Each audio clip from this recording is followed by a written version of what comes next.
Hello, everybody. Get ready because we're about to take it to the mic stand. Okay, and I was noticing on the YouTube page there, I've already got a couple other people in here with me. So, okay, well, I guess one of them left. Back down to two. Hey, Bat Goat. Yeah, so Bat Goat, as you may have seen there, I put the link up. So if you'd like to join me in the studio, you're more than welcome to come in and join me. We've got a few stories tonight here. Um, you can get going and start talking a little bit, and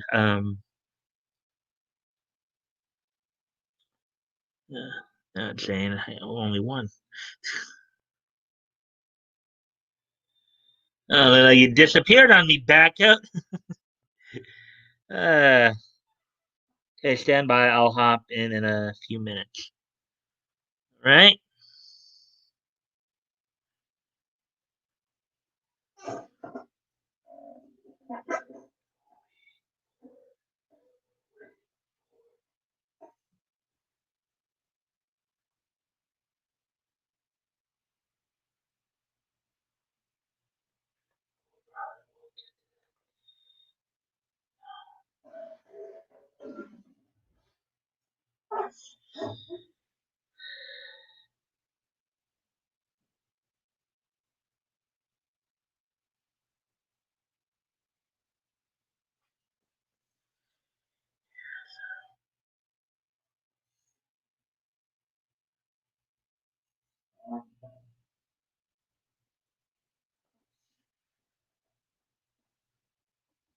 Hey, ATC. Hey, I see you in here now. Hey, ATC, as you can probably tell in the chat there, I have the link to the studio up if you'd like to join me in here tonight to talk niche and also talk some news items that come up here um, today. Um,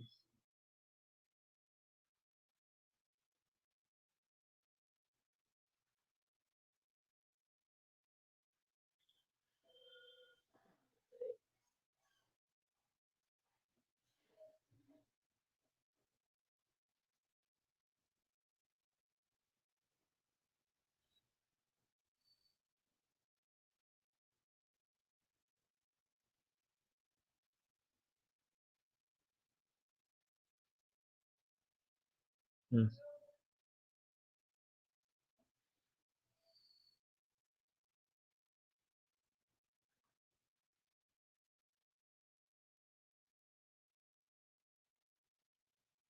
Oh, okay. Um, yeah, well, at least we have three people in here now, so I guess I can kind of get going with we got four people now. Good. Again, for anybody who wants to join me in the studio tonight, I have the link up. I'll put it up again here so that everybody can so that anybody who wants to join me in the studio and get in on the conversation, you're more than welcome to do so. Um, things Mike, back to Toy Chin. uh, hey Woody, I just put the link up to the studio if you'd like to join me in the studio tonight. Um, got some stuff, got a few news items we can go through. Let's see. So I guess with at least a few people in here now, I can at least kind of go ahead and talk about what's on tap for tonight. Um, Evening, everyone. Okay.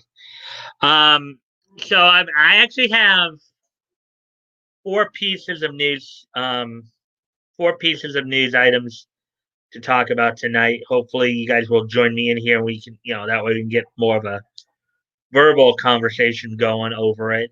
Um, First off, I just found this out today, but the other day there was a passing in the world of professional wrestling. I'll be talking a little bit about that. I got a couple of anime stories one involving One Piece, one involving Uzaki-Chan, and then Titan Comics will be releasing a graphic novel based on a historical sports event. So that's basically what's on tap for tonight. Wow, we got 5 people in here now. Yay! We got 5 people now. Goody. So I hope. So yeah. So hopefully you guys will join me in here soon. How are you guys doing tonight? How did your day go today?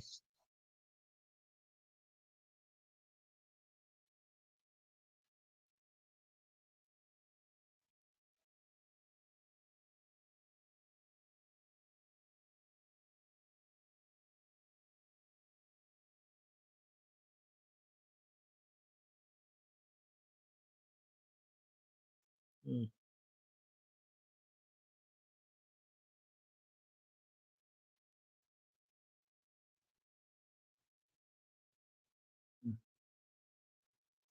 Well, one person dropped out, I guess. That kind of sucks. Zaki-chan. Yeah, I mean, we have some stories tonight, Woody. Just waiting to see if you guys will join me in studio or not tonight before I get started. So have 4 people in here, so might just get right into it at the 10-minute mark. Um, yeah. So how you guys? Hmm, oh, back up to 5. Okay, good to see. Actually, have everybody in right off the bat here, so that's good. We can get right into the stories. Yeah. Well, hopefully you guys will choose to join me at some point. I'm going to go ahead and since we got everybody in here, or most of the people in here now already, gonna go ahead and get started here. So the first piece of news I want to talk about is something I saw this morning. Saw some stuff, and then double checked, and um, so this past Tuesday, the 22nd, Joseph Laurinaitis, better known to most wrestling fans as Road Warrior Animal, he passed away this past Tuesday at the age of 60. Um, Animal, as most wrestling fans know him, was one half of probably what was considered one of the probably the team of the decade in the 80s, 80s, early 90s. One of the most devastating and destructive, one of the most dominating and destructive teams. Oh, somebody actually, hey, Bat Goat, I just saw you at the corner of my eye there. Hey, Bat Goat. Hello. Hello. How's everyone doing? I'm doing fine. How about you? I'm good. I'm good. Good to be here. Hopefully, maybe Woody would like to try to join us too, because I'm talking about the passing of Animal of Road Warriors Legion of Doom fame. Um, yeah, I know you're not as much of a pro wrestling fan. I don't know if Part you've of the Road ever watched. Warriors. I mean, I know the big names of wrestling. Yeah, yeah, that's sad. Yeah, Joseph Laurinaitis. He passed away the other day. They basically said of natural causes. I was when I looked at the information, I looked. He was only 60. I'm going. That's for nowadays. That's actually pretty young. You know. As a member of the World Warriors, he and Road Warrior Hawk, aka Michael Hegstrand, were put together by Ole Anderson and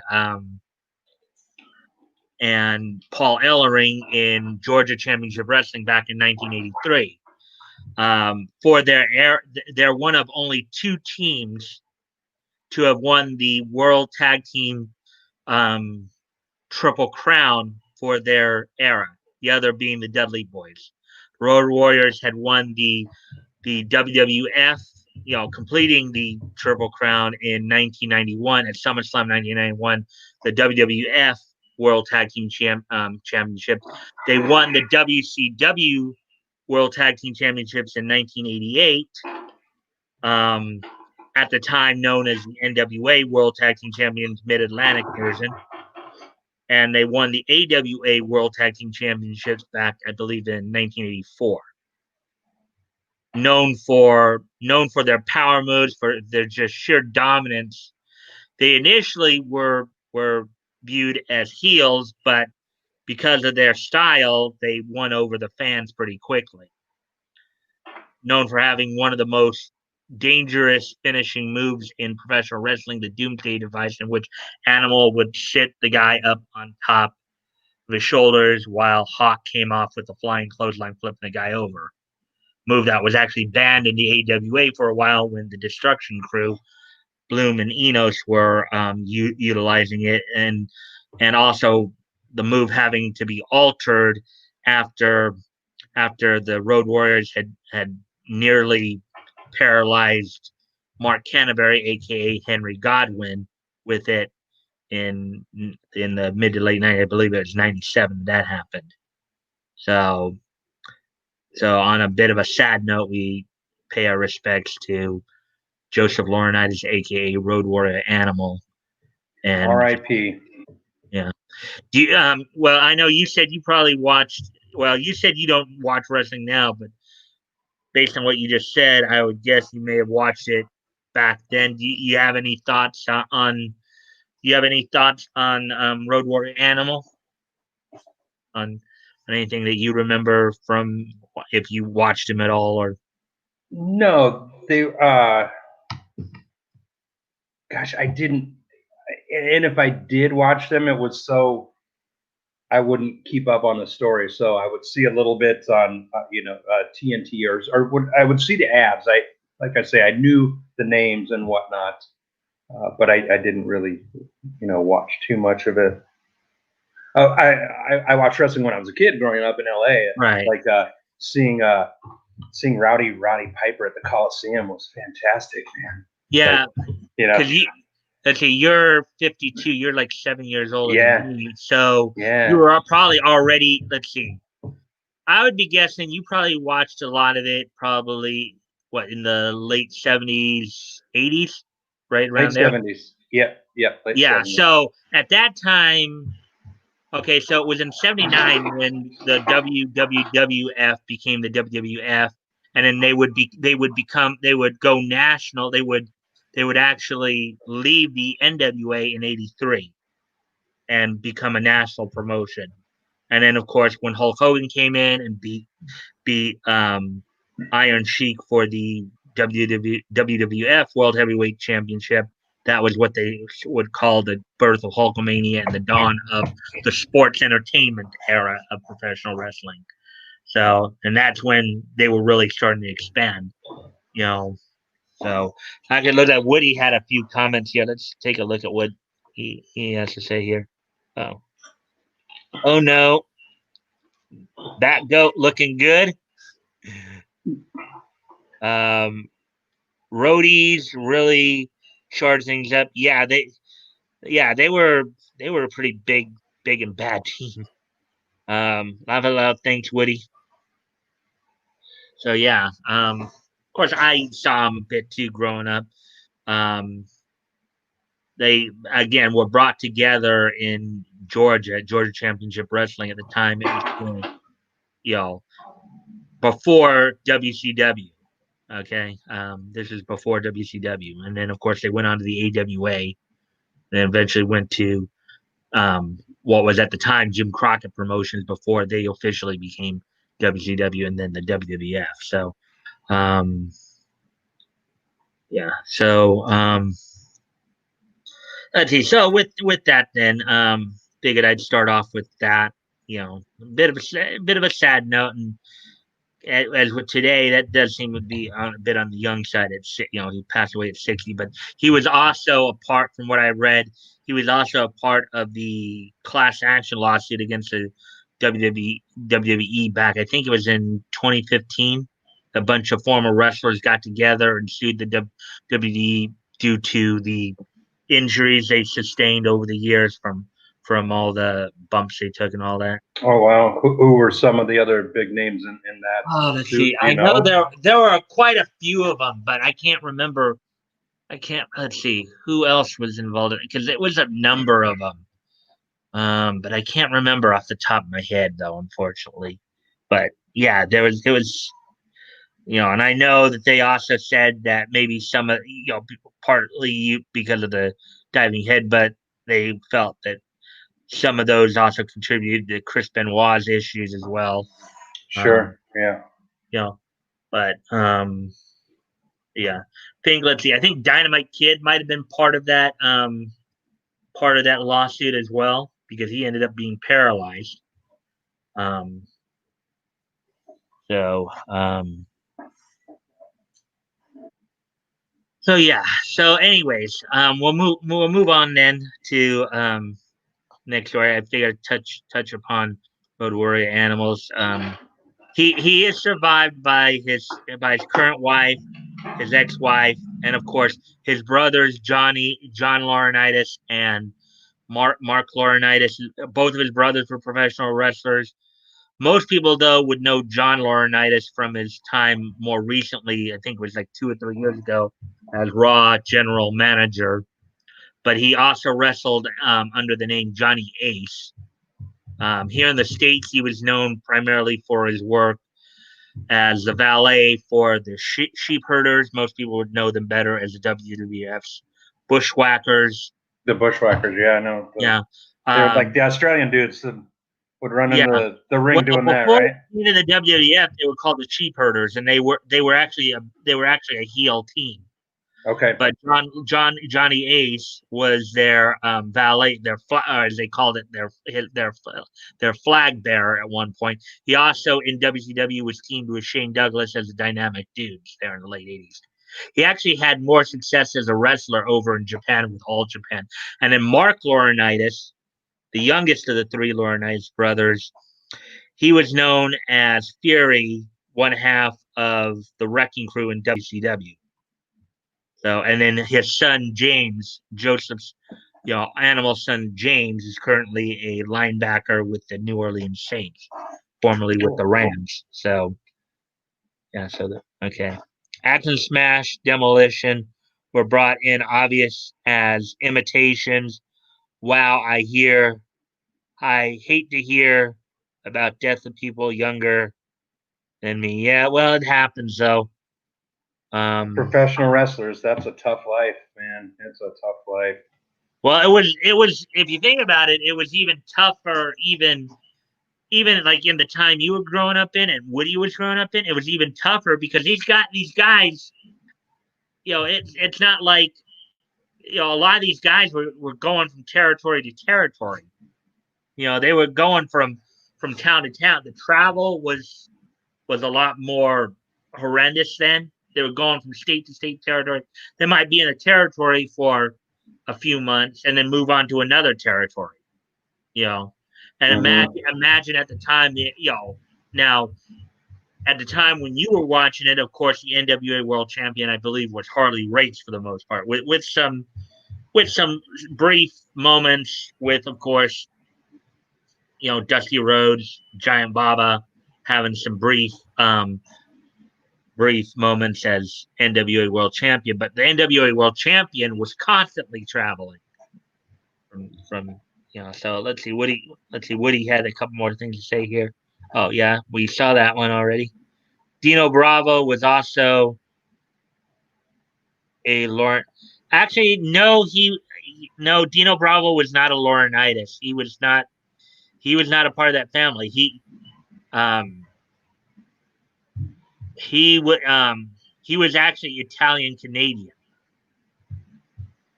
So unless he was somehow unless he Okay. married into the family, but he was Italian Canadian. Um, I That's know a Dino. spicy meatball. Eh? Yeah. Well, I know he suffered a tragic Sorry. death back in 1994. They believe he was actually hit mafia style. after his wrestling career had ended, he was involved with the mafia, I believe, from what I understand. So, Yikes. so yeah, unfortunately, Woody Dino Bravo was not a member of the Laurinaitis family. Not much I do know, but yeah. So anyway, thanks for the correction. No problem. Um, yeah, actually, even though most people know Dino Bravo from his work in the WWF in the late '80s, there as the Canadian strongman, he actually did have a previous tenure in the WWF in the late '70s, and actually, his career goes back all the way back into the early '70s. He wrestled for a number of territories. He even wrestled for AWA for a while there in the '70s. So, anyways, so we'll move on because I know you're not as big a wrestling fan. So we'll move on to some other news. So we got a couple of anime stories to touch upon as well, and also a comic story. So let's get to it then.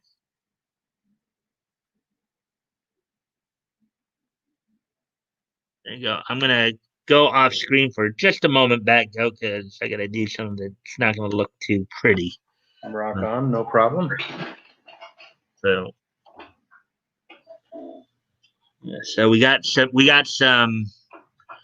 Uzaki-Chan news, and we also have some One Piece news. So I'm gonna go down here. So this is the first article I found today, and I'm reporting on this, even though I myself have never really watched One Piece. I know One Piece is kind of a big deal, so I might as well report on it. And then Matt Goat, you can probably chime in with some commentary if you'd like, if you have anything you want to add to the I'll try. conversation. Yeah. Anime is probably not as you're not probably as big into anime, I are you? used to. I used to be big. Probably 10, 15 years ago. Turn of the century when I was still working as a paramedic and go to different bases and be able to put on Cartoon Network. I did watch a lot of anime, like I say, 10 to 15 years ago. So I used to watch One Piece. Well, yeah, Watched. back then I think it was the 4 Kids dub that was out.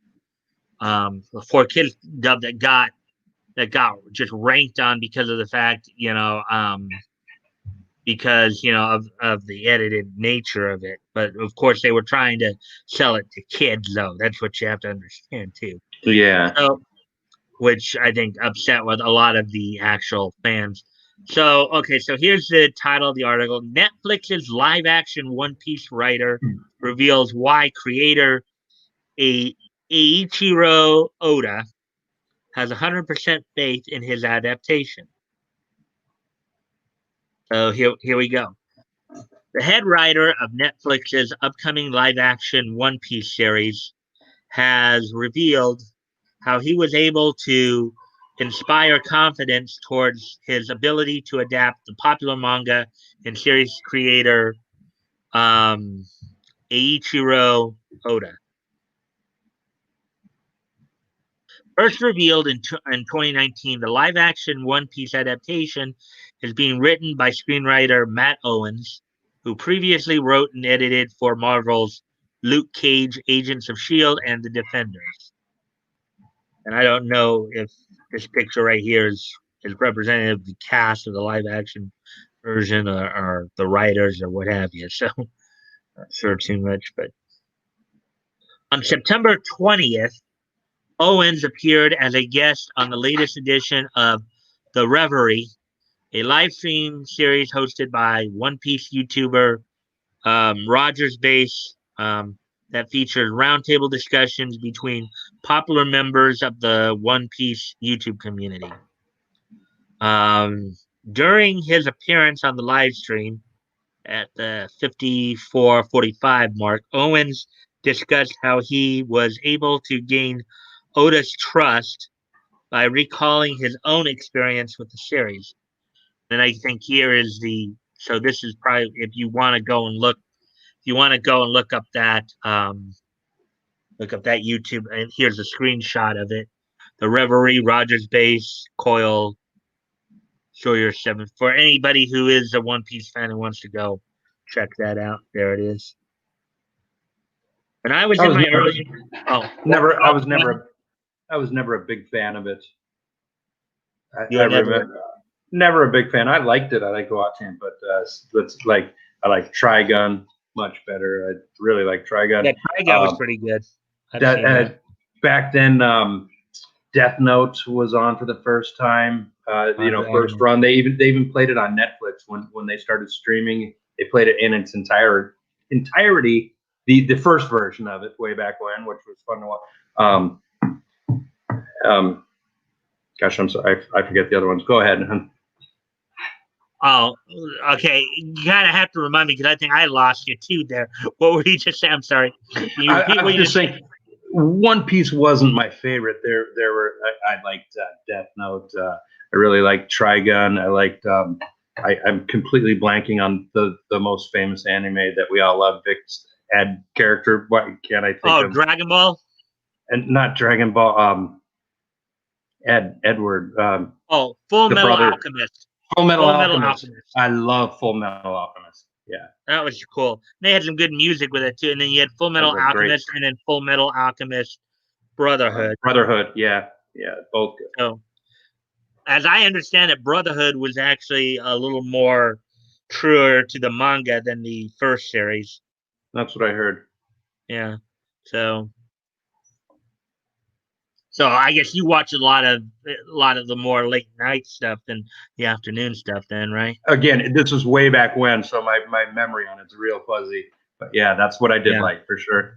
Okay, some other animes that were on around at that time, on Cartoon Network, Toonami, Adult Swim include like Dot Hack, Dot Hack series, Dot Hack Sign, Big O, Witch Hunter Robin, Scried, Samurai Champloo.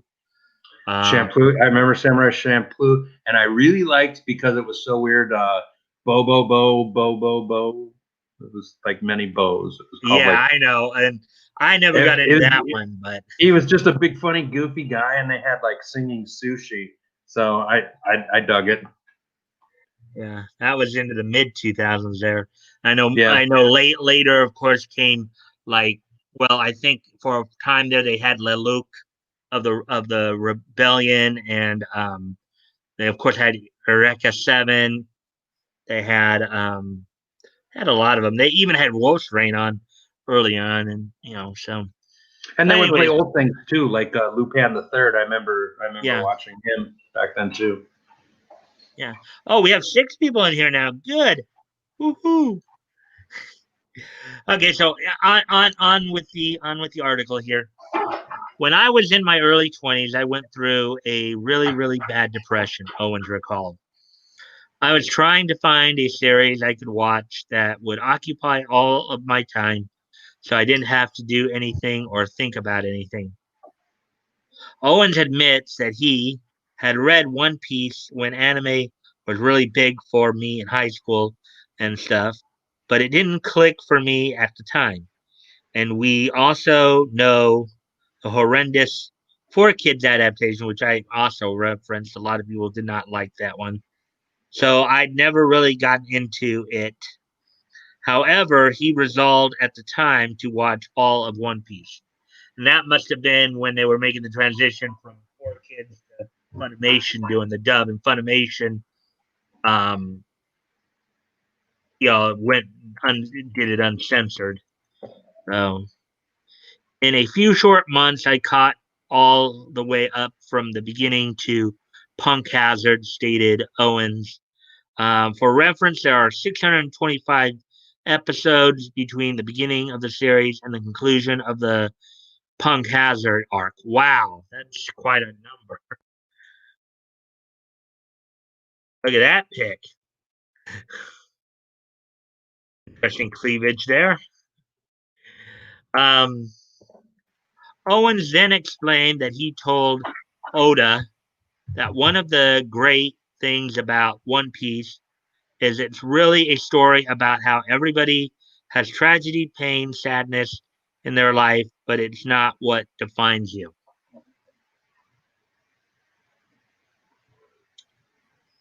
Yeah. What defines you is how you use that to motivate your future, and that no one has to do it alone. No one has to be alone. Owens told the mangaka, when you find those people around you who motivate you, lift you up, and help you, that's the greatest power in this world. And that is the story I want to put out into the world. Now I was actually going. I was thinking of trying to watch when Toonami announced they were going to be bringing bringing the new version of One Piece, or One Piece to Toonami, to the Saturday Night block there. I was going to watch it, but then when I heard they weren't starting from the beginning, I was not happy about that because I had never watched it, so I didn't want to just start watching it some point, part way through. I wanted to watch it from the beginning, so I was disappointed in that decision. Of course, I'm probably, I think everyone's with you on that one. yeah, Why would you want to pick up a series, halfway through? or part way through, right? Partway, yeah. Yeah. Okay, so I know that One Piece means a lot to you, Oda. Owens concluded to Oda. It means a lot to me because I honestly think that One Piece saved my life. According to Owens, at that moment, Oda looked me in the eye, and he held his hand out across the table and said, "I have 100% faith in you now." And then I guess they're echoing kind of a scene here from the anime. Look at that. But I don't know if Oda actually patted him on the head or anything like that. But that would be funny. Wouldn't that be funny if you're in a meeting like that and the guy you're talking to, basically reaches out across the table to you and starts patting your head? That would be funny. Maybe a little weird, but funny. Okay, so um, details have been I think he meant to write scarce there. There's a typo. Details have been scarce on Owen's adaptation, but a previous exclusive published by Bounding into Comics earlier this year does indicate that the writer has taken care to balance a faithful adaptation with the necessary changes needed to adapt the manga to a different medium. Does Owen's story inspire confidence in the live action adaptation? Does Oda's blessing? Let us know your thoughts on social media. My So thoughts anybody, are my thoughts are you need a better copy editor. It just, I watch videos every day, and Tim Pool is the number one who says it. Like, how about some proofreading? How about some copy editing? The amount of lazy writing that we all see these days is kind of disgusting, in my opinion. Just see typos and just poorly written sentences. I'm sorry to go off on a little tangent there, but are you talking about the article here? the article itself is very poorly written. Or did you see a few did you see a few other grammatical errors that maybe I didn't? I just simply ignored, or yeah. Just the pacing of it goes from passive and then into a regular voice. What it, yeah, it. Well, that may have just been how I was reading. I was just reading it straight. No, it's not you, Mike. Like, this is a run-on sentence that. Oh, you think this whole article is one run on? I just think it's poorly written. This last sentence has two subjects, and is he actually asking a question, or is he trying to direct you? I don't know. I just don't understand. You I don't said know. What do you guys? the last sentence. Are you okay? Are you talking about the very last sentence or No, the last sentence? the very last part is the paragraph where he's asking about, what do you think? And I'm just looking at this last Oh, paragraph right here, the second oh, to last one, rather. that's what they do though with these bounding into. I think for that one's not even really as remotely related to the article itself. I think that one's just simply asking the reader. It's like kind of, well, now that you've read the article, what are your thoughts on it? I think that's all that is. Yeah, no, I know, Yeah. I understand that. What I'm saying is previous to that. I'm not looking at that paragraph at all. I'm saying, Oh, you're talking about the paragraph before that is what you're talking about. Okay. like, All right. I mean, you already read it out loud, Mike, but even me reading it in my head, and I heard you say it, there's two different subjects in Mhm. this second to last paragraph, and I don't understand where he's going with it. Hmm. Oh I'm yeah, I sorry, guess I can see what you're talking about. I was a language major back in the 80s, and I used to speak French fluently, and I took Yeah. Latin and other stuff like that when I was in university. Yeah. Well, for me, I'm more of a vocabulary expert. You obviously have probably figured that out because of all the probably the big words I use. Yep. So vocabulary is more my strong point when it comes to the language arts. You know, I'm good when it comes to word usage. So with that being said, let's see how far. Wow, we're already past the 30. We're coming up on 37 minutes, so we're at least making some good time here. A little bit, considering the. So now we'll go back and we'll hit up the second article then. Second article in the anime section. Uzaki-Chan wants to hang out. Creator shares new artwork to commemorate season 2 announcement. Yeah, I did hear something along the lines that, and I know Hirohei kind of briefly mentioned it earlier today. I guess they've already announced a season 2 for Uzaki-Chan wants to hang out. He said that's probably got to be one of the quickest season 2 announcements that's ever been in anime right there, because that is really a popular series if you think about it. So here's the headline: Uzaki-Chan wants to hang out. Creator shares new artwork to commemorate season 2 announcement. Oh, here we go. Uzaki-Chan wants to hang out. Creator recently, again, and I know you're going to probably be a little miffed at that because that's a bit of a grammar poof too. Uzaki-Chan wants to hang out. Creator recently shared a new piece of artwork to commemorate a second season adapting the manga. In the translation provided by Google, I guess Take, I guess that's the guy's name. I think it's pronounced Take. Take wrote, "This is the last end card. Please receive, please convey." So here's I guess show the manga here.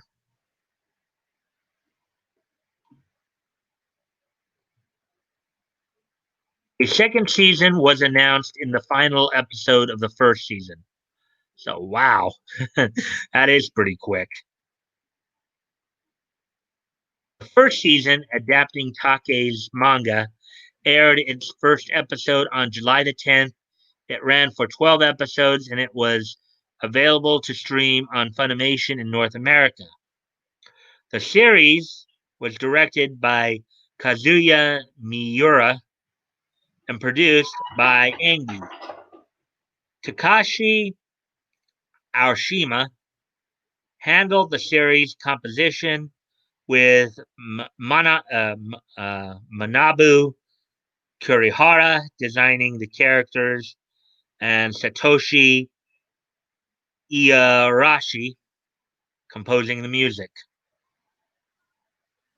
Try saying those words 3 times fast. The series follows Hana Uzaki as she attempts to get her fellow university student Shinichi Sakurai to become more social. Look at that. Look at her following him like that. It's almost like she's a little puppy dog there, huh?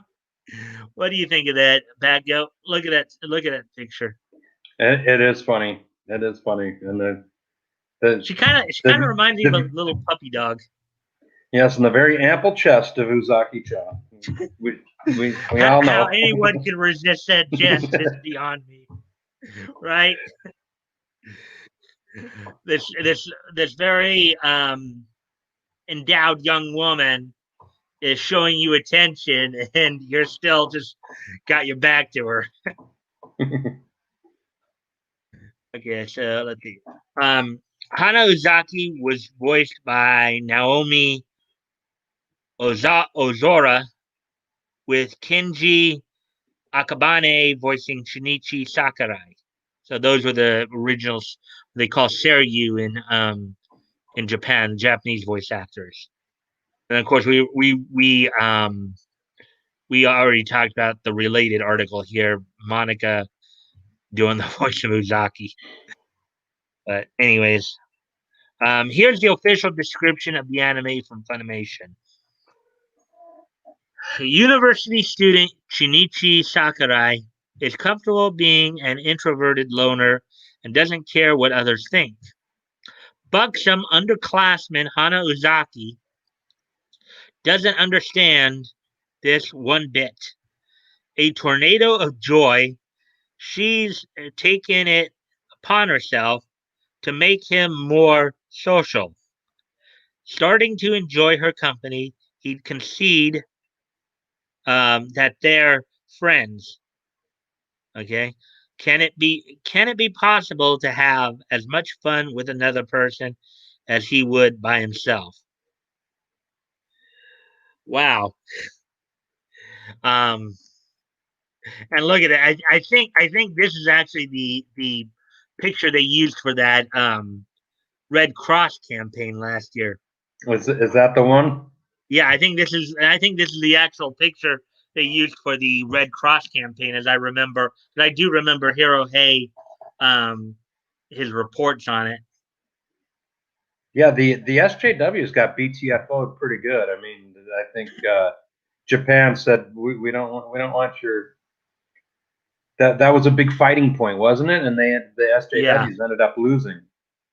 yeah, because Japan just told them, "Hey, you know where you can go stick it." Yeah, it's wonderful. Yeah. Of course, I know Yellow Flash has been a bit concerned because apparently Funimation's been trying to get on some committees over there to have more influence, on the animes at the source. So, and I hope they don't gain that kind of influence if they're going to pull some of the garbage they've been pulling. Yeah, yeah, they're bad So, news. yeah. Take's manga is being released in English by Seven Seas Entertainment. They have currently published 3 volumes. The original Japanese manga was published and serialized on the Draw Sharp website. Um, it has since been collected into 5 tankobon volumes.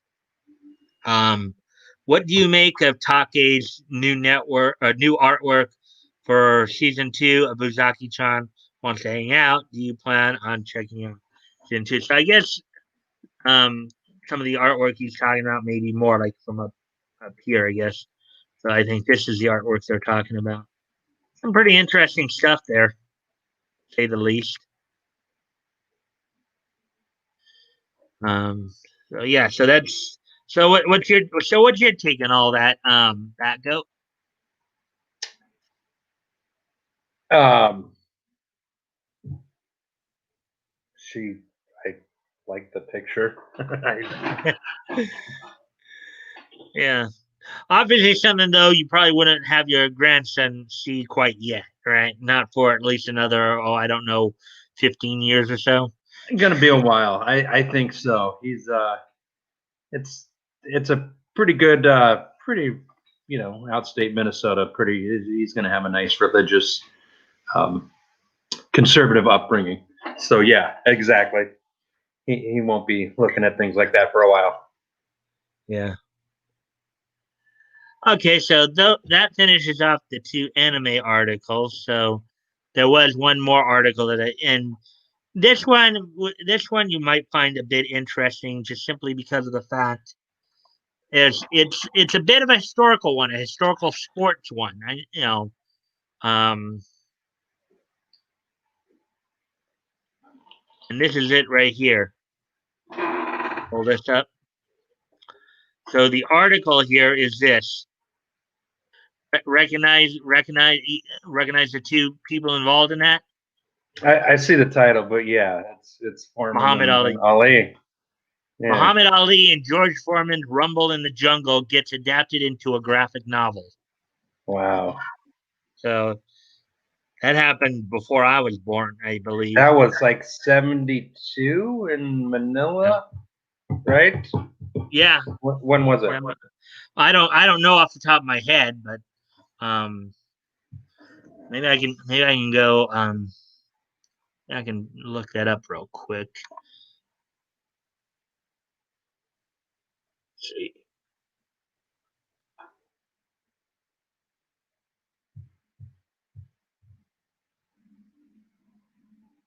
Rumble in the Jungle. I was thinking of the Thrilla in Manila. Never mind. Oh yeah. Oh, the Rumble is a historic. Okay, the Rumble. Okay, so according to Wikipedia, the Rumble in the Jungle was a historic boxing event in um, Kinshasa, Zaire, now the Democratic Republic of the Congo, Of the Congo, yeah. Okay. October 30th, 1974. So that was like it's Wow. basically almost a full year before I was born. I was born October 7th, 1975. So I was like almost a full year before I was born when that happened. But yeah, you were probably thinking of the Thriller in Manila. Thrilla in Manila, yes. My bad. Yeah. Uh, so here we go. Here's the story here. British publisher Titan Comics just announced that they will be adapting Muhammad Ali and George Foreman's iconic Rumble in the Jungle fight into a graphic novel titled Muhammad Ali Kinshasa 1974. Here's some of the from Abbas, JD, Morvan, Raphael Ortiz. This is a British comic book company. And I wouldn't be surprised if we get a whole bunch of SJWs screaming about this at some point. Um, the graphic novel will be written by Wolverine writer John David Morvan and artist Raphael Ortiz. But this won't be any ordinary graphic novel. The publisher is teaming up with photojournalist Abbas to include rarely seen as well as behind the scenes photographs and firsthand accounts from the legendary fight. Now, I guess some of the photos are on the left there. The Ali Bomake, Fraser Ali. The graphic novel will include photos of Abbas' personal archives that he has kept for 36 years. Titan Comics explains this unique graphic novel masterpiece both reveals and reimagines the context of the most powerful photographs taken by one of the greatest photographers of the Magnum Photos agency. For those unfamiliar with the Rumble in the Jungle fight, it saw Muhammad Ali face off against George Foreman in Kinshasa, Zaire, or Zaire. Ali was aiming to reclaim his world champion belt after a 4-year ban. Yeah, this was probably during the time when he refused military service, so they banned him from boxing and stripped him of the title. At the time of the fight, Ali was the 32-year-old underdog going up against the current title holder, 25-year-old George Foreman. And I don't know if you've seen them, but Have you seen George Foreman's commercials with the grill? Oh, The of George course. Foreman. I owned one. I loved my Foreman grill. It's really great for making like a really killer grilled cheese sandwich. I love my Foreman grill. Yeah. Maybe one of these days we should all get together at your place and have a good old Foreman grillathon. I'd have to. I guess I'd have to go on eBay and find one. It's been a Oh, you while. don't They have still one make. anymore, huh? Do they still make them? I don't know. I think I've seen the commercials, but maybe not. Okay. Um, Actually, let me check something else because I thought he might still be alive, but I could be wrong. Let me just check He's something. still I alive. know George Foreman is still alive. I'm pretty sure. I don't recall him dying. 'Cause I think I might have heard something that he may have passed away more recently within, but Oh gosh. let me see. Let me see. You guys No, know? actually, he's still alive. He's still alive. He was born January 10th, 1949. So that would mean he'd be 71, I believe. He's 71 years old. Yeah, so he's still alive. Good deal. Good Wow. deal. He's a rock star. Yeah. So here are some more. Here, are, I guess, some panels as well. Some photographs. Yeah, look at that. You see the upper right picture there. Look at that. That's they're mixing in they're mixing in comic artwork and what looks like one of the photos there. See that? That looked kind of amazing there, huh? Huh, that Joe? Look at that. Wow, that's that. Now that takes some work with technology in order to be able Yeah, to it's pull that off. got kind of a dark, gritty, the gym feeling, the black and white, really, Mhm. the action on stage is lit up there. It's a very kind of old, iconic look. Right. Morvan discussed the project with Tribune Content Agency, detailing the project was a long time in the works. He explained it's a long story because Rafa was not the first designer approached for this. I guess that's Raphael. I guess for this project. Besides, I didn't know him yet when we set this album in motion. He continued, but the designer who started had to stop for personal reasons, and Rafa finally um, finally took his place after a few months. I had written the script without including the photos, so Rafa, in a storyboard, decided where to place them. They become integrated naturally. And here looks like some more of the artwork, the intermixing of the wow. Look at this. Look at That's this a one right. real picture. Yeah, That's and a you got real the picture of comic. him in the car. Yeah, and you got the comic panel above and below right there. Okay, Yeah, yeah. that's I think wild. that picture is kind of an iconic picture, isn't it? Because Yeah, I've that one I think gets shown a lot when they make references back to it. yeah. Morvan also explained the book isn't just about the fight, but that he also hopes to tell about the state of the world at the time. He elaborated, what interested me was that through the paths of the main characters of this book, we could tell the state of the world at the time. Um, Before I continue on here, I'm coming back to the StreamYard screen so I can just see if anybody is trying to join us. And no, we still have 4 people in here, and it's still just you and me. I was Backfill. gonna say, have you thrown the link out on? I haven't thrown it up in a while, but I can do that again here. For anybody who would like to join us in here, here's the link. If you want to come and join in on the conversation, and there's the link if you want to come in and join back. Go to me, get in on the conversation as we're going through the articles here and talking. So yeah, I hadn't put the link up in a while, so it's a good time Yeah, to do it. I don't offer Um, much, Mike. I feel like dodgeball. What's his you know, name? Seth, though, I appreciate your contribution though. The whole point Bold I move, wanted to Cotton. Let's have, see if it pays off for him. huh?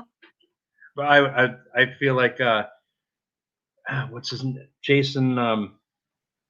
What's the name of the in dodgeball? I Jason forgot his name. Mewes, Jason Mewes, or Muse or Uh, whatever. Mewes.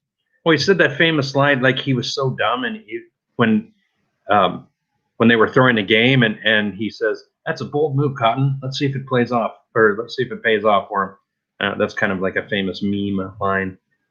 Yeah. Bold move, No, Cotton. I appreciate your contributions back. I appreciate everybody's contributions to come in here. I'm just sorry that I haven't been able to get as many guests in here as I would like, you know. But the whole idea of the Friday night forum is to have a panel, have people, you know, like the 4 nights a week. I'll talk myself. I'll read the articles off, give my commentary, and then of course have the conversation through chat. And then Friday, hopefully, bring people in to have the conversation back and forth. But I was hoping to have, obviously, have some of the other YouTubers in here with me to get their points, and on stuff that maybe they're not covering as much due to whatever, you know what I mean? Hmm. Getting the very different points of view and all that. So let's see now.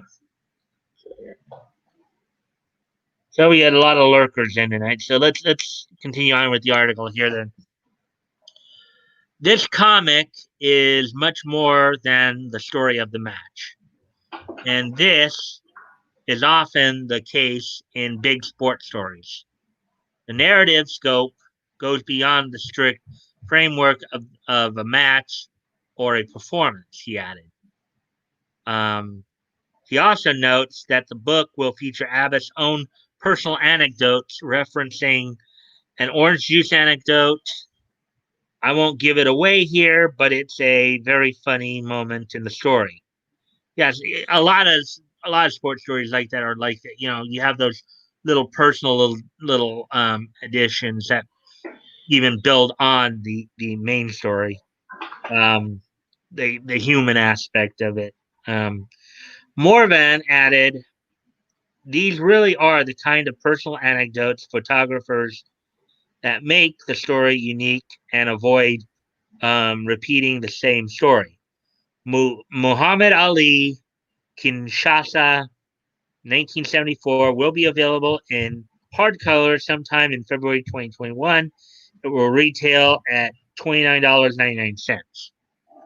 And this is being done by Titan Comics, which is a British comic publisher, I believe, from what I read. So yeah, there we go. There's all the articles, or there's all the news stories for tonight. So that's like 4 news stories there. Yeah. What do you think of that price?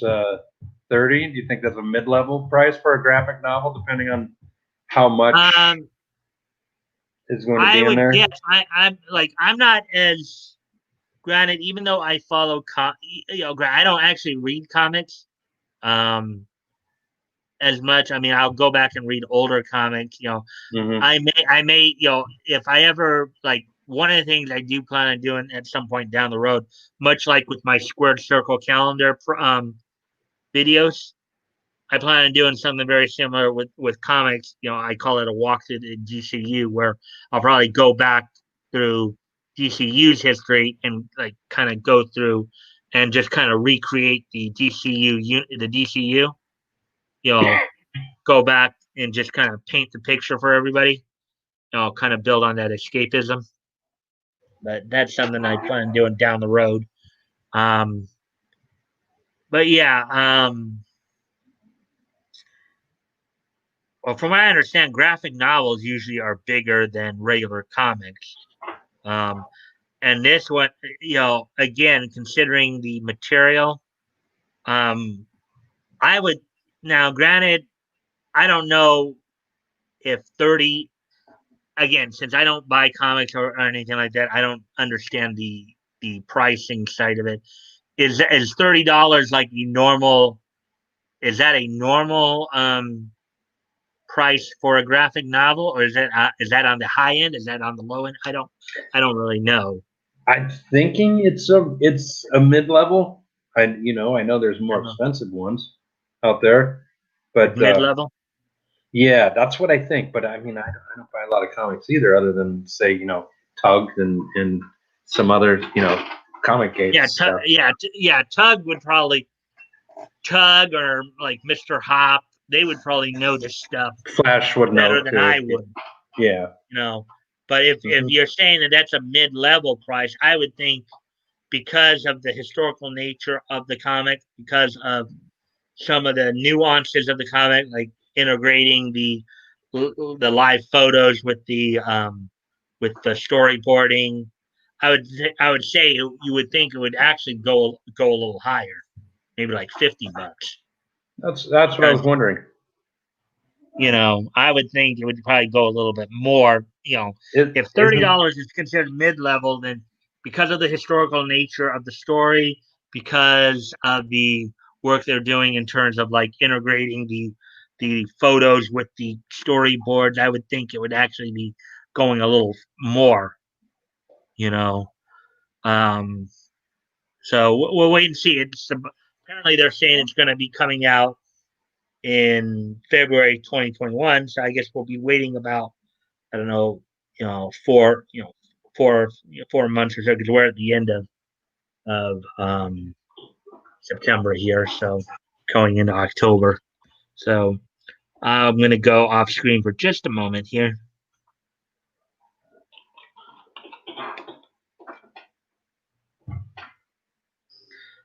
So yeah, so now that we're done with the news articles, and sorry, I gotta go off one more time.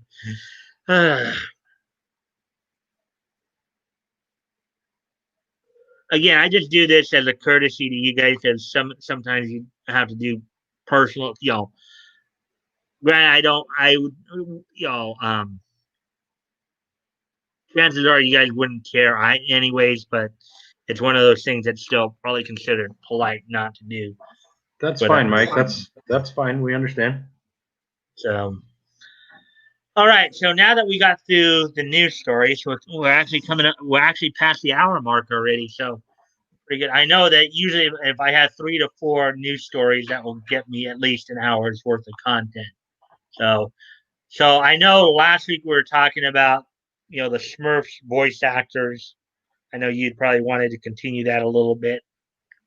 So, so is there anything more you wanted to say about that, or do you even remember what you wanted to say about that? Well, no, if you wanted to, and if everyone was okay with it.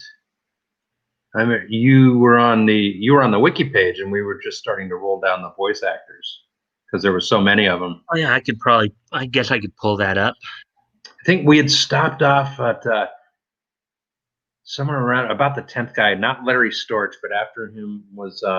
Well, Larry Storch wasn't. I don't think was a part of Smurfs. Oh, no, no, no! That's when I was talking about the Ghostbusters thing. Um, Right. who was the last one we left off on? Now I'm. Who played Vanity? Oh, wait. Oh, I don't even. Hold on. I gotta focus my here a little bit. There we go.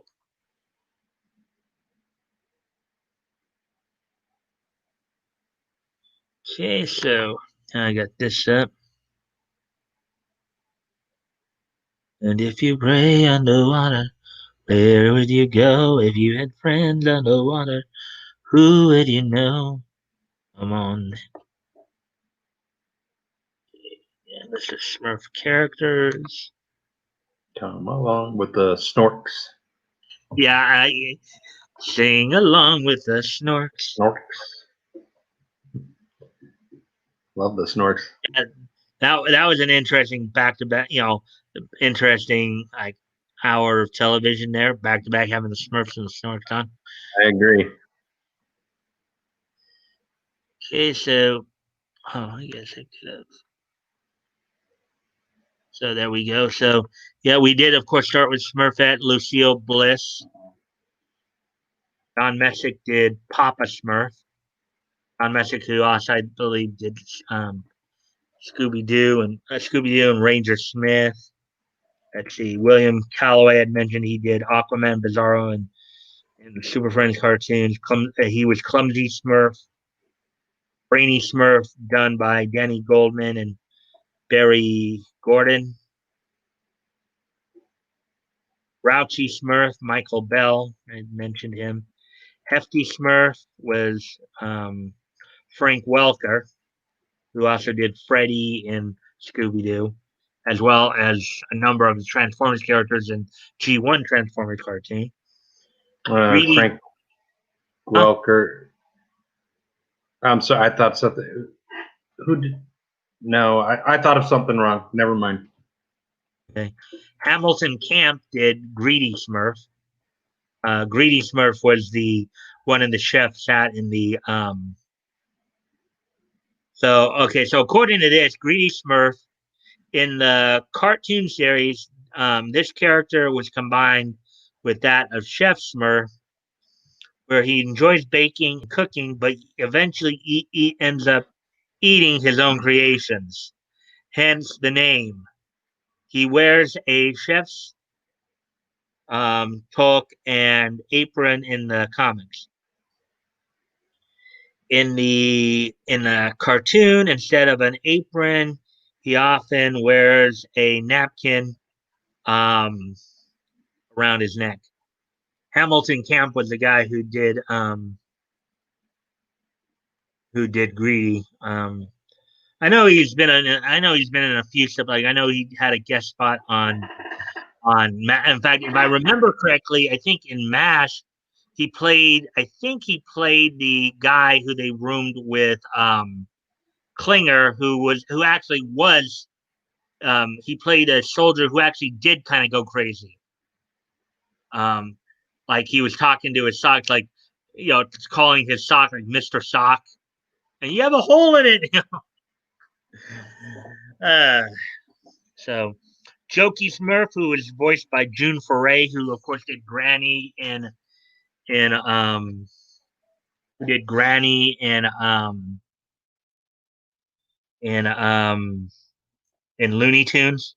She was a she was she did Granny, she did Tweety Bird, I believe. Um, she did a few of them. In fact, I think I mentioned last time I had actually met her back in Any Magic. So I'm just going off screen for just a quick moment here. Hmm. Anyways,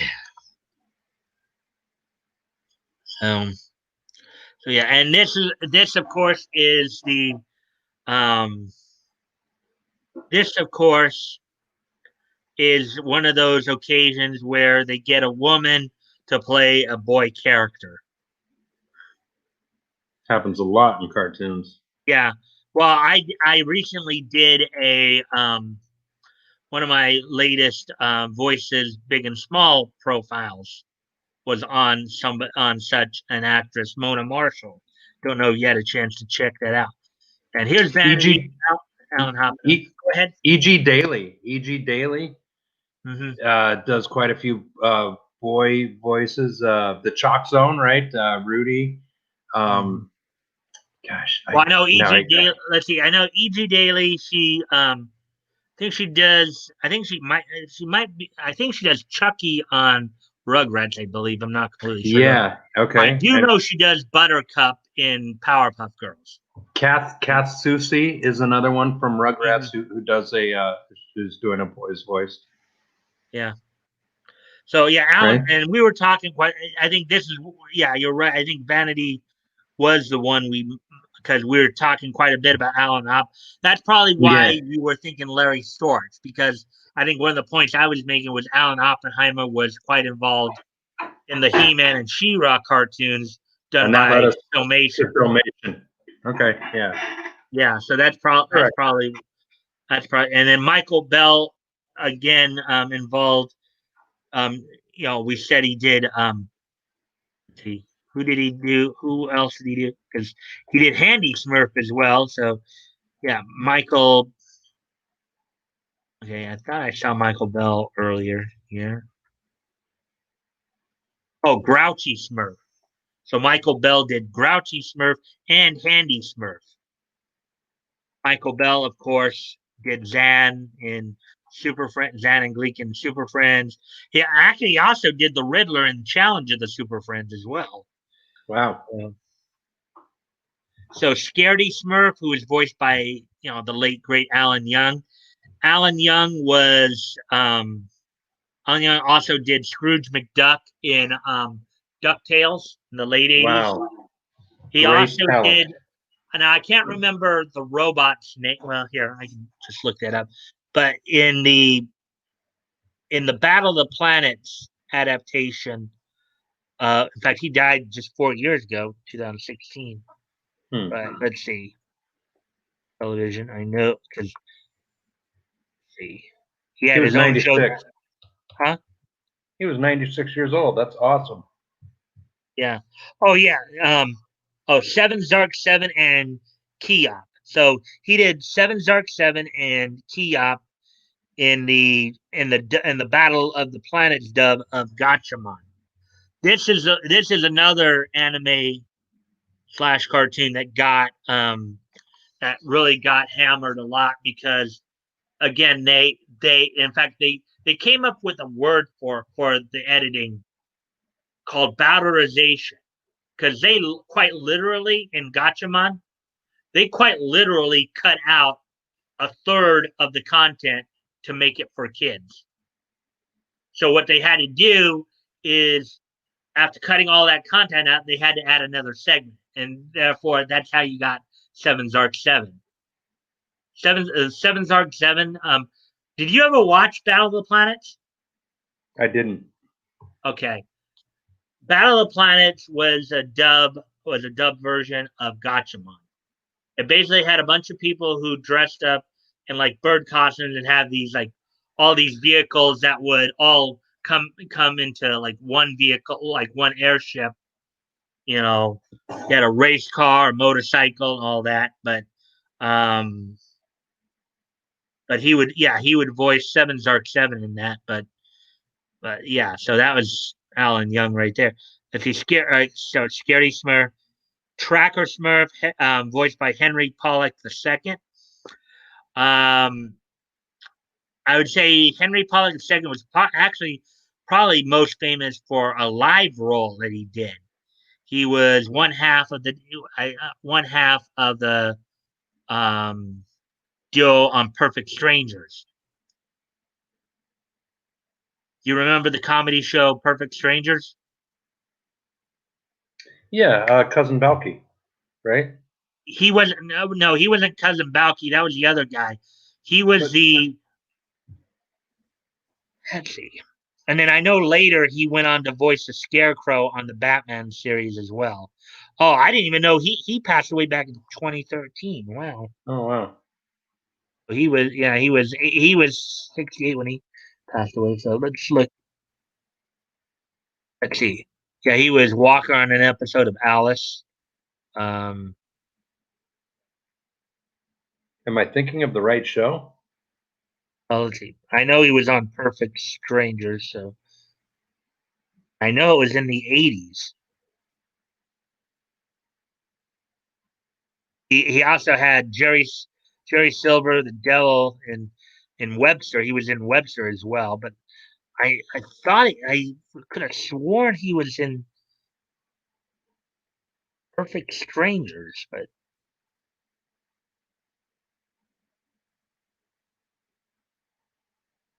and as I mentioned, he was a Scarecrow in Batman. I gotta go take a look at that because I could have sworn. Maybe I'm thinking of somebody else, but I could have sworn he was in Perfect Strangers.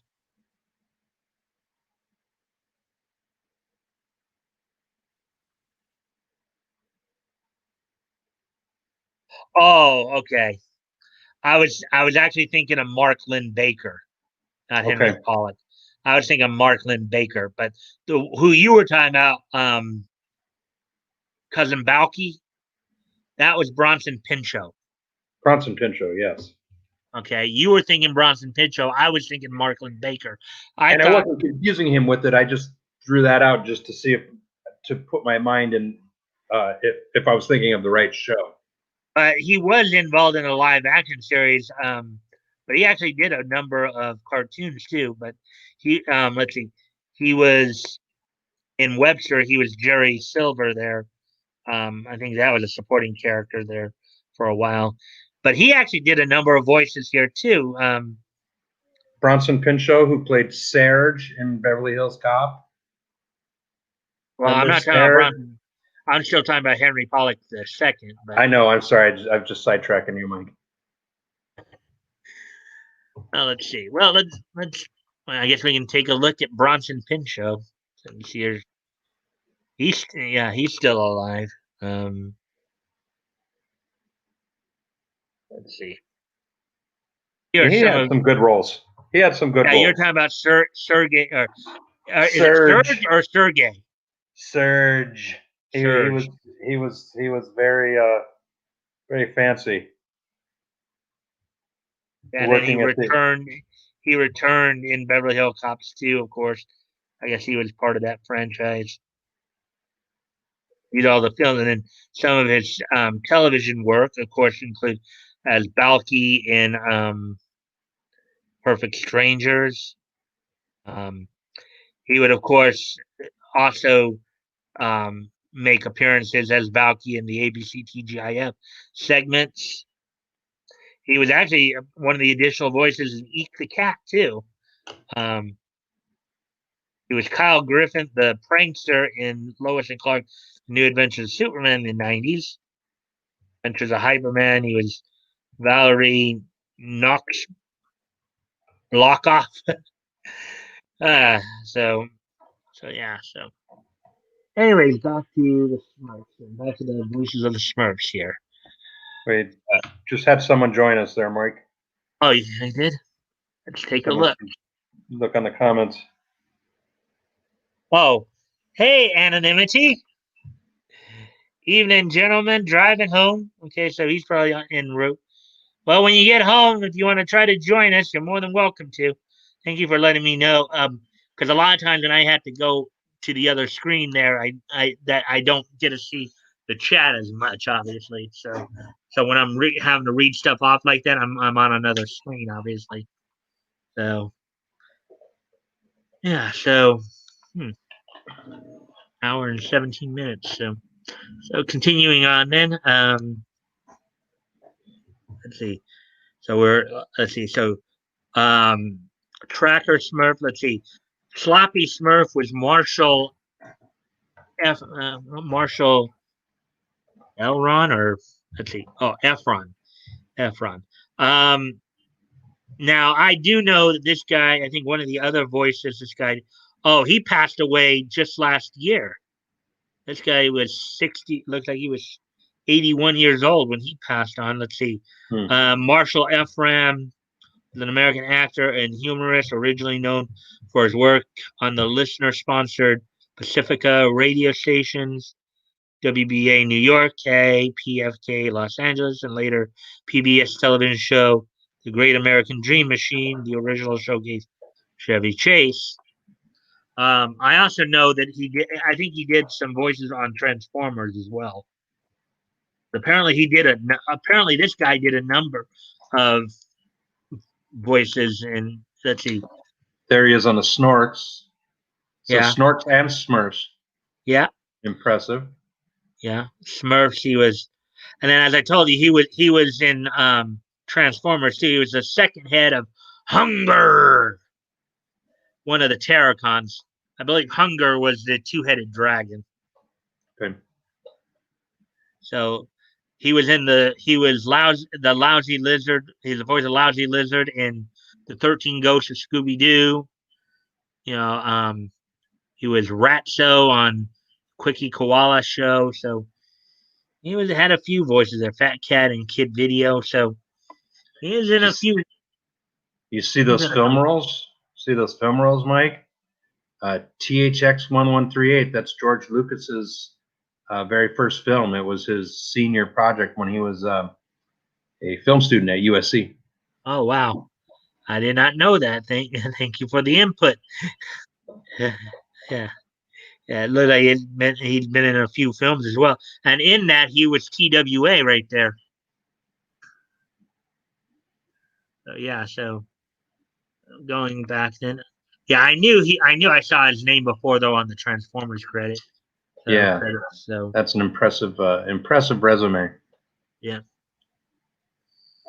So, yeah. Anyways,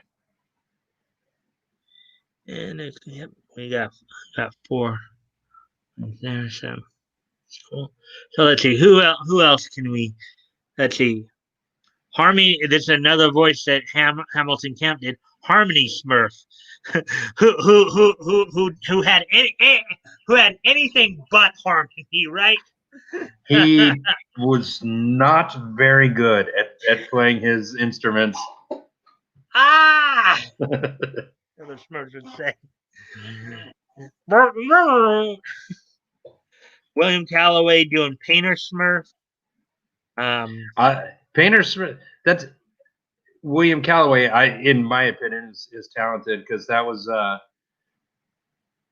he put on the French, right? Painter, Right. yeah, painter and poet. Yeah, He had the French accent there. he was the French one, and he would get pretty snarky with the other Smurfs and like insult them and say, you turkey, you don't understand my art and things like that. Yeah, basically playing up the role of the typical The snooty French guy. temperamental artist. Yeah, I do like that character. In the cartoon series, he wears a white Phrygian cap with that, but wears a black beret in the movies. And let's see. Of course, as we said, William Calloway did his voice there. William Calloway, as I said, was the guy who voiced Aquaman and Bizarro in the Super Friends cartoons as well. Okay. I know he had another voice on here as well. Yeah, he was Clumsy Smurf. Clumsy's like get that contrast. Doing William Calloway, Painter and Clumsy Smurf. You imagine the times when Clumsy would barrel into one of his paintings, wrecking it. Imagine that one voice actor talking to himself in character, right? That is funny. Yeah. Yeah. See, Poet Smurf, who was done again by the great Frank Welker. We talked about some of his roles, including Freddy of Scooby Doo. We talked about him. Alan Young providing the voice of Farmer Smurf as well in this. We talked that he did Scaredy Smurf as well. And then we get into the Smurflings a bit. Natural Smurf, aka Nat Smurfling.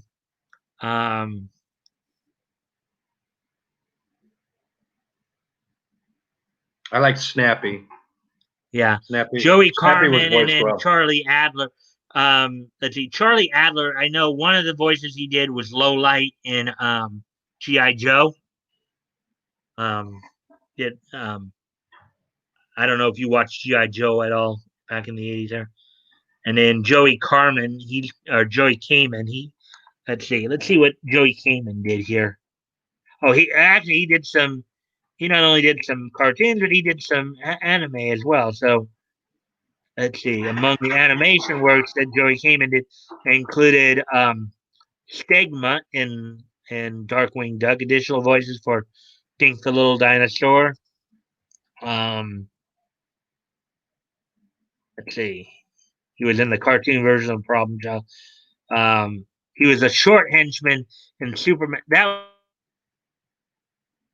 was the 1988 Ruby Spears Superman cartoon. I actually saw that episode recently. The additional voices in Smurfs, as well as Nat Smurfling. And then he actually did some anime too. But just because we've done my thing, the Smurfs, twice now. Anonymity just said Looney Tunes. Anon, are you asking like to do? You want to go over voice actors from Looney Tunes? Is that? A B&B Looney Tunes dude. Let's see. Did a lot of voices too. Yeah. Mel Blanc, I believe Mel Blanc, Don Messick. Yeah, we're starting to get to the point too with the Smurfs Or where I think he's saying he's noticing the crossover, which we talk about all the time. right. The Oh talent yeah, that goes fat between fingers. so many different cartoons. Yeah, just a random thought. Yeah, I mean, well, there are a number of great voice actors. Mel Blanc being one of them. Dawes Butler, Don Messick, Frank Welker, Jim Cummings. These guys are guys who've been around a long time. How long do you think, Mike? How long do you think before Mel Blanc is out of the American lexicon? I mean, you and I can throw that name out there, and maybe some people a little bit younger than us, but we're probably we're getting to the point where that stuff's going to fade away, and it's going to be niche. It's going to be people like us, who are, Yeah, yeah, yeah.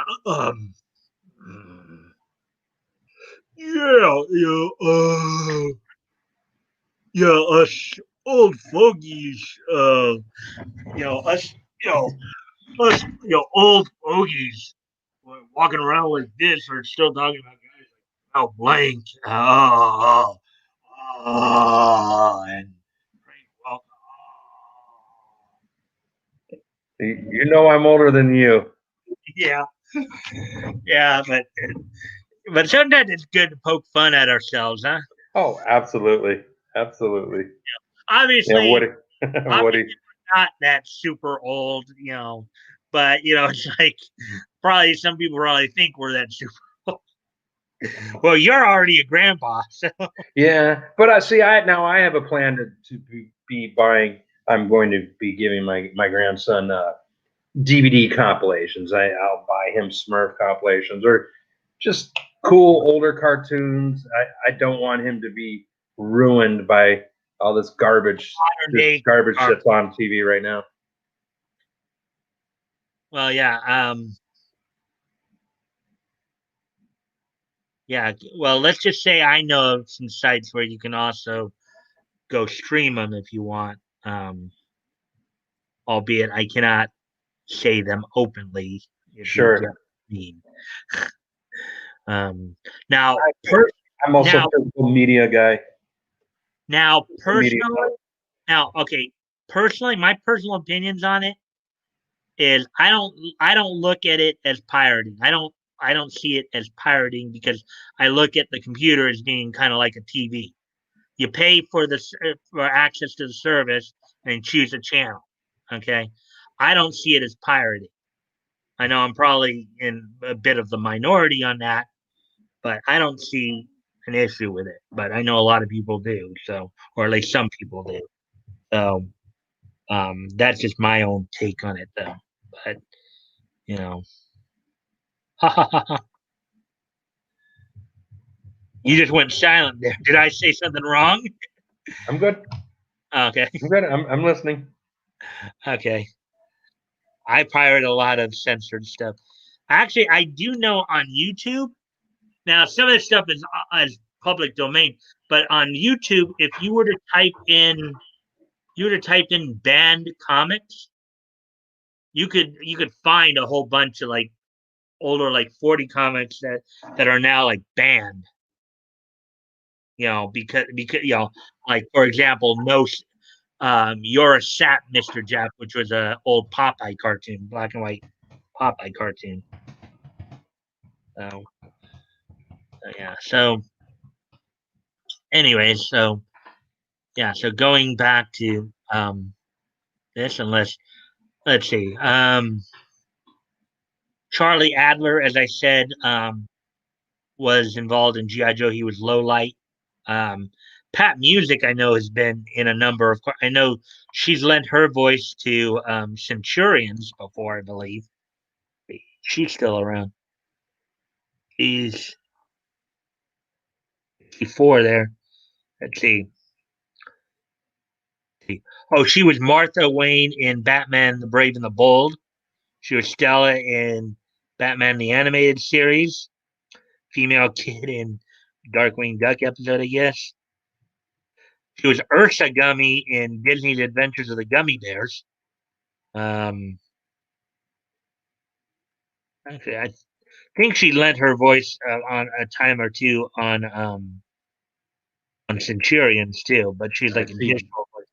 Huh? DuckTales and Johnny Bravo. That's Yeah, additional voice. impressive work there. Older little Susie. Um, Superman the animated. She lent her voice as a mother in Guardian #2. Um, so yeah, but she's been around quite a bit too. Because um, she was in the 2011 Thundercats series as Ibo, I guess. So yeah, I know she's been around a bit. I've seen her name in the credits for one of the Super Friends cartoons too. Again, probably doing like additional voices. Let's see, Noelle North did the voice of Slouchy Smurfling. Again, another case where a female was doing a male voice. Noelle North, as I recall, I think she did Daphne Blake in Scooby Doo. Is that right? Yeah. Of course, I can't check it here because when it's red like that means that there's no page. Yeah. Uh, Okay. but I actually, so well, let's see, how do I do that? Well, I'll do it like this. So Jonathan Winters, who I know was a very famous comedian. Very famous. And since I'm old, I remember him. He was on the talk show Yeah, circuit a lot when I was a kid. yeah. He did the voice of Grandpa Smurf. I also know for a fact. I think he had a couple, maybe a couple of one or two appearances as himself on the new Scooby Doo movies, The Scooby Doo mysteries. Yeah. like Yeah. doing some of his characters for the new Scooby Doo mysteries. Hmm. So let me see here. He and Robin Williams used to work together a lot in the 70s. Yeah. I shouldn't say a Okay. lot, but I remember seeing them together on shows. Yeah. So here, well, let's see. He had his own TV special in 1964. It looks like. Um, let's see now. Yeah, see right there as himself and Maud Frickett in the new Scooby Doo movies. Hmm. Um, Yabba Dabba Doo, The Happy World of Hanna-Barbera, a TV special as himself. Um, so he lent his voice to Mork and Mindy, recurring role as Mirth. So I didn't know that. But, He was Mork's son. He was the son. That was the joke. He came out oh, of the egg, and he was Jonathan Winters. That's what made it funny. ah, Yogi's Treasure Hunt. Let's see, additional voices. Uh, yeah, so yeah, I know. In fact, I've also seen him like sometimes I'll have those celebrity roast videos on the infomercials, Hmm. and I think I've seen him on some of those too when they've shown that. Um, Julie McWhirter, um, Mc, um, McWhirter did the voices of both Baby Smurf and Sassette Smurfling. As I recall, I think I don't know if they're still married, but I think she's Rick Dees' wife. Wow, very cool. Rick Dees. For those of you who don't know who Rick Dees is, he's a LA-based radio DJ. He was very popular.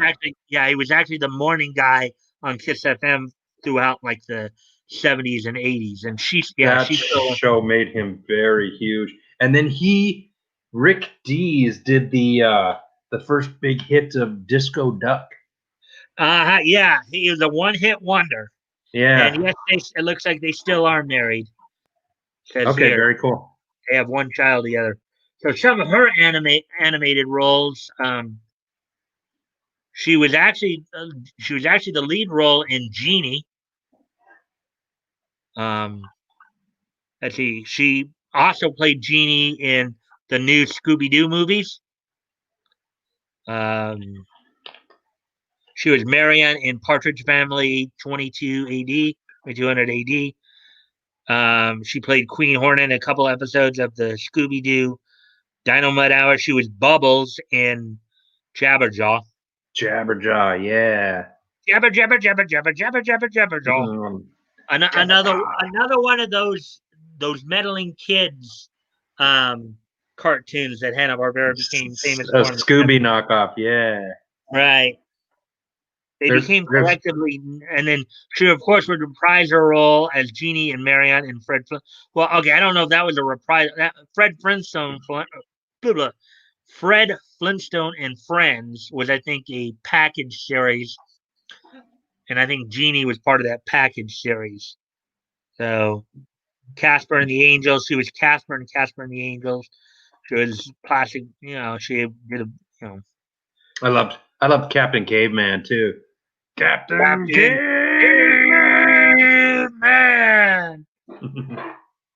he was dope. Yeah, so Baby Smurf and Sassette Smurf and the Smurf, the Saturday Supercade, I guess in the Q-Bert segment of Saturday Supercade, she was Q, Bertha, Q-Mon, and Viper. So I agree, Woody. What did he say? He put out a good comment there. Let's see, Disky Duck. Jabberjaw sounded like Curly Fane of the Three Stooges. Yeah, well, that might have been intentional. That might have been his attempted goal. Mm-hmm. And I agree with that too, because I remember that too. And of course, that was also at a time here in California where Three Stooges was being syndicated a lot on the weekends on KTLA Channel 5 as KTLA. well. I love growing up on KTLA 5. I mean, the weekend we had that guy, that Tom guy that would play the movies, yeah. The Popeye guy. Was that KTLA? Yeah, they also had the Popeye show on there as well. Yeah, you're right. Yeah. Yeah, I love KTLA. And here are some well, let's see, there are a couple here. And here's somebody I think you mentioned before, Brenda Vaccaro, who played Architect Smurf, was a residential architect, Brenda Vaccaro. Now, and that's not on till later. That's like season 8. No, it's probably even past. It's like past season 10 before she showed up. Before I started seeing her name. So Architect is a much later introduced character. Probably like much. Well, okay, I don't know if it was season 10 because it ran only for 8 years. It was probably like towards the 16 seasons. Mike, there's 16 seasons on Prime when I watch it. Are you sure? Because that's how it's split up. That's how it's split up on Prime. That's where I watch it. Let me see that because I know that there were a lot of. I know because I bought DVDs, which they themselves are out of order. But compared to the DVDs, what I know, the Prime they seem to have their shows out of order. They're not chronologically correct, but the seasons seem to be for the most part correct. But there's a lot of seasons. Well, yeah, because the Smurfs TV series. Let's take a look at this because at least on Prime, like I said. Yes. Let's see.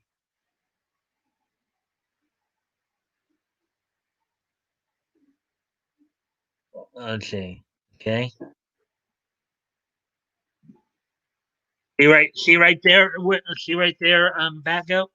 Yeah, I see. There's 9, but okay.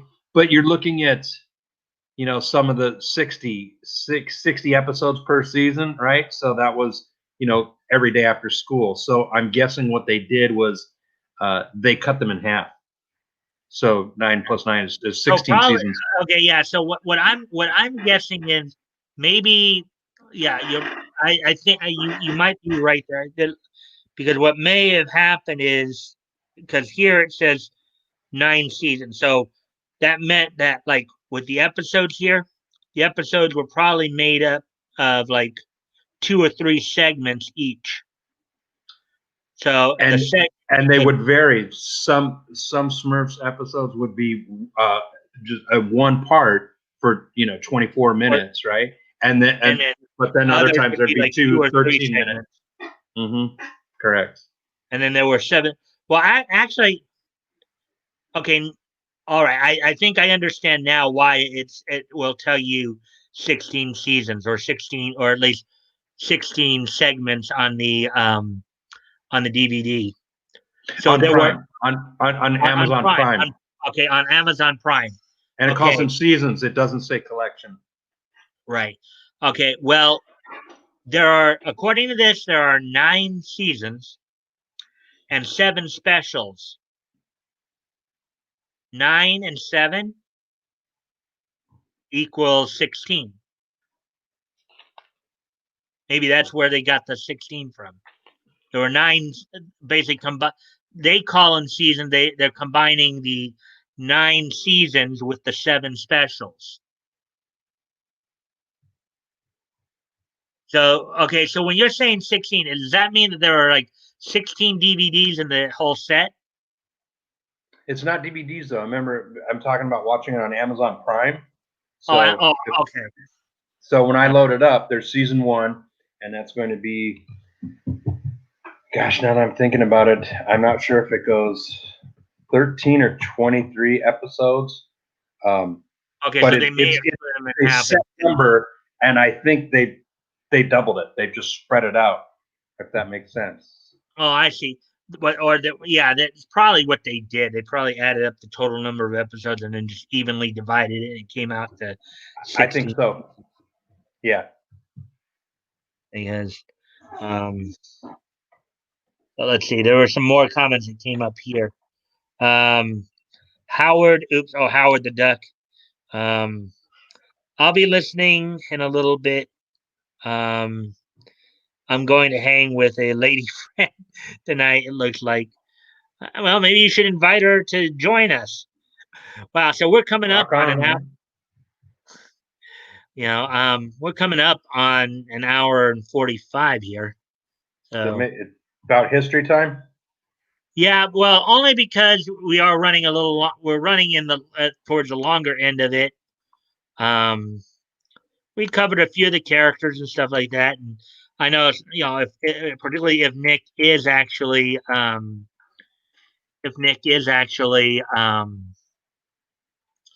streaming tonight, I'm sure there are people going to want to go catch that. So Yeah.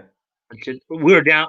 Yeah, that's right. We were doing the Smurflings when we were talking. We were So somewhere around 20 or 24, so I'll remember that the next time I hop yeah, on. well, I know we were in the Smurflings. So Yes. Okay. 24, yeah. Perfect. Well, actually, we were a little further because we were up to out because we were talking about Brenda Vaccaro right there. Okay, so Architect 27. Architect Brenda. Now, I think I remember seeing her in some other stuff too, not just cartoons. Even though that's what we think she was, if I remember correctly. Let me see. There is one more little tidbit I do remember. I think maybe it might be somebody else because I could have sworn that I thought she was in Degrassi, the New Generation, but I could be wrong. Hmm. There's all the television stuff right here, right? Yeah. Okay, I thought I might be thinking of somebody else then because I thought she was in the. But anyways, so yeah, so we'll close that out. Um, as um as we have been running as we are getting close to the end here. Um, Nick is not streaming tonight. Okay. I usually do try to wrap it up by the 2 hour mark, just even though I know when I had the Knuckleheads on here, we went beyond the 2 hour mark. But 2 hours is usually pretty good. But I think it's a good time to. So is everybody ready for this day in each history? I'm ready. Yeah. You know I'm ready. I usually know everybody's ready, but I usually still like to get the response. Grant, call me egotistical. Bat Goat, you were a great guest tonight. Thanks. Well, maybe we'll get you on at some point, anonymity. Ready. Okay, Mike, I'm gonna pop out now then, so you get the full screen back for history. All right? Well, you can That stay on and cool? comment if you want on No, there. I gotta scratch and get up and do some stuff in the kitchen, so I want to be Okay. off camera now. If that's all right. Okay, go for it then if that's what you want. Okay. Well, it was great, and if you need, I'll be ready to pop in next Friday if you need me. All If right, we got thank something you. coming. I appreciate it, Batcode. Not a I problem. It was a always like, great time. yeah. I mean, it's always good to have the back and forth and stuff. Love it. Not just having me talk all the time and give. I always like the interaction. It's like because you can really delve into stuff when you have it. So, Yeah. anyways, okay. I Thanks for having me. Yeah, no problem. So here you go. All right. So Batgoat will be joining with you guys now. So now is the time. Let me just double check and just remind myself of some of the dating here, so I know which order to go in. Yep. Okay. 19. Those were from 1995. Um, this is from 2015. So yeah, we actually tonight we have a couple of double whammies intermixed in there as well. Double whammies of different varieties. That Goat's facial hair is dope. Sure, he appreciates the comment there. Um, thanks, guys. So, anyways, today being Friday, September the 25th, let's take a look back at on this date in Nietzsche history.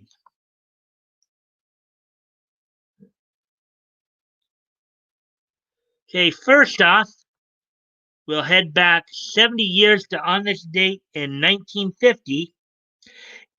Publisher Ace Comics put out on the newsstands the 35th issue of Real Love, Romances from Life. Now, this is the 35th issue of this. It lasted and ran from 1944 to 1964. Um, Back, of course, in the 40s and 50s, aside from, of course, superhero comics, there are a number of other different type of comics.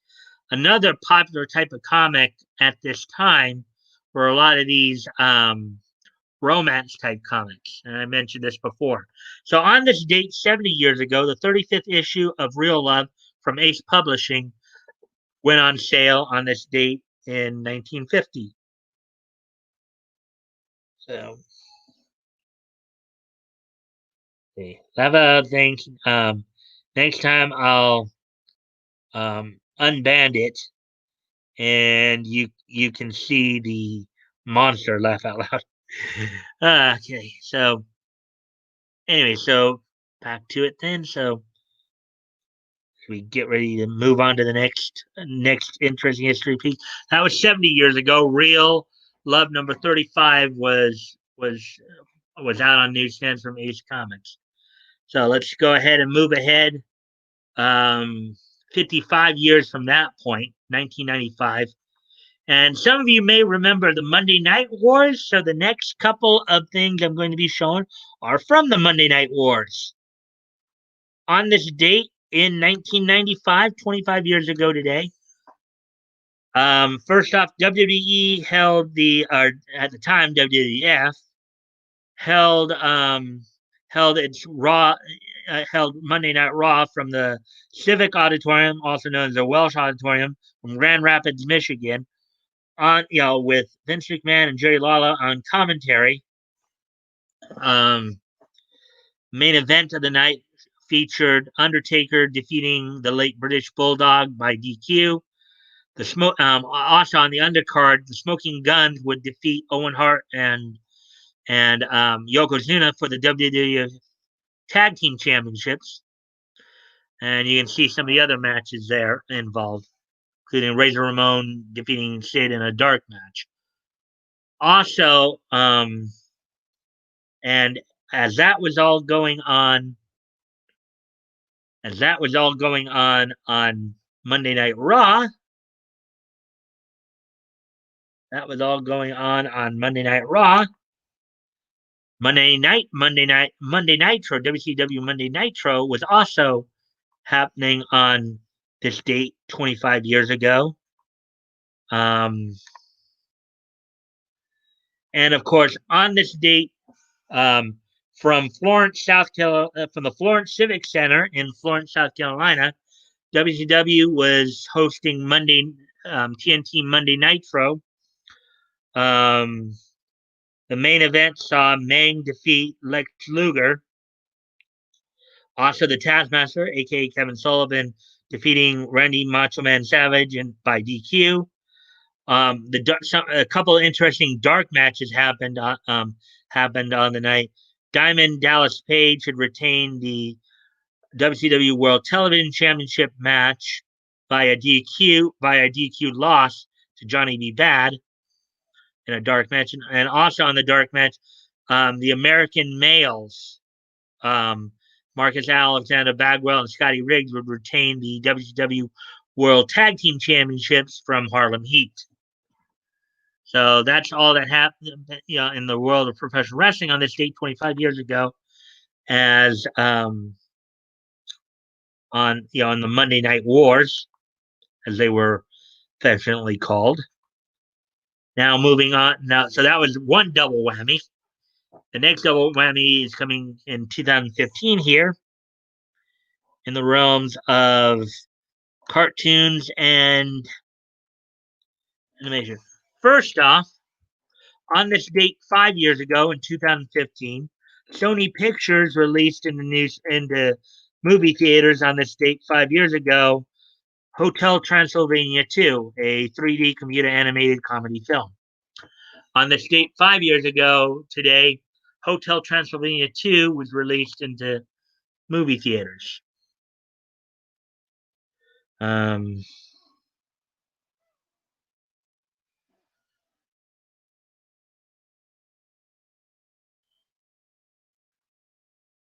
Let's see. Woody had some comments to say there.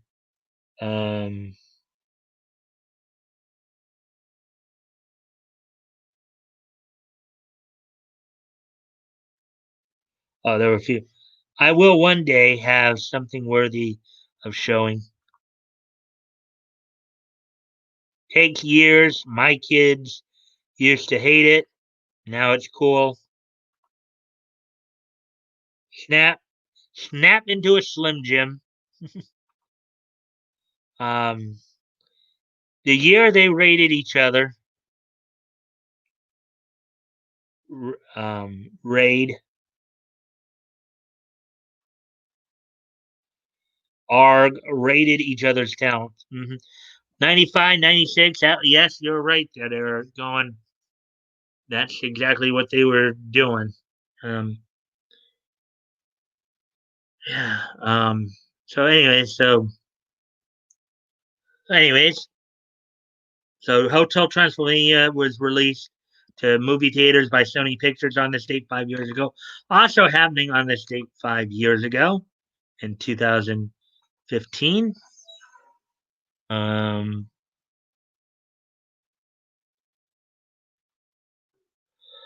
number of animes concluded their runs, included Classroom Crisis, Miss Monochrome, the second season of Miss Monochrome.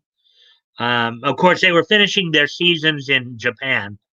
Let's see. Senki, Zesho, Symphogear GX, Wakaba Girl, and Wooster's Hand to Mouth Life, Mugen Hen. All these series would complete their runs on this date 5 years ago in Japan. I don't think any of them were actually dubbed. So anyway, so that's it for this day in each history. How did you guys like the stream tonight? Did you guys enjoy watching me and Pat Goat talk? I'm gonna go off screen for just a moment here.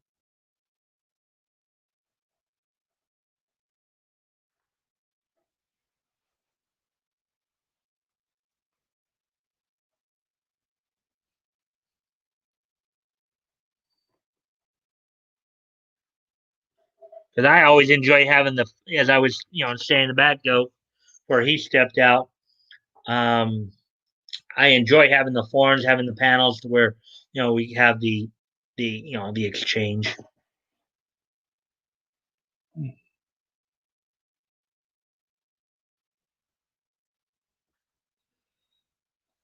Oh, okay. I guess he was having some typing troubles there.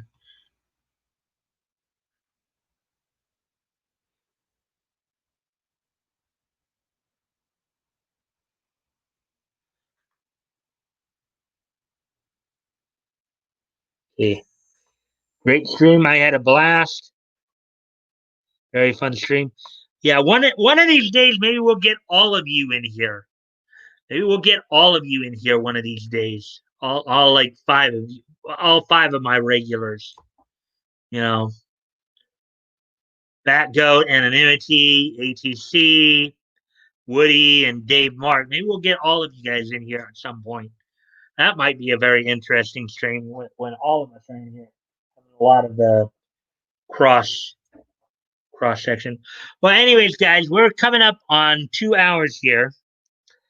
So I thank you again for joining me. I appreciate the likes and the shares.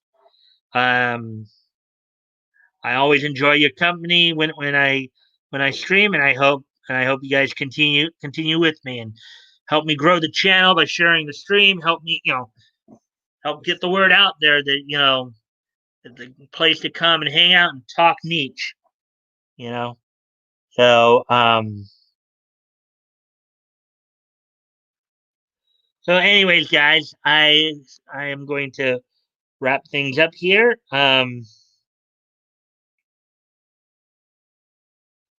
Little Bat Goat said something there. Sounds like fun. We just have to catch Anon when he doesn't have a date. Laugh out loud. Yeah, true enough. Friday nights, you know how that is. Peace, y'all. Okay, now this weekend, of course, I'll be doing my the first of the last of my voices, big and small voice profiles. So check that out. That'll be coming out on Sunday. So until Monday, guys, I hope to see you all back here on Monday. Bye.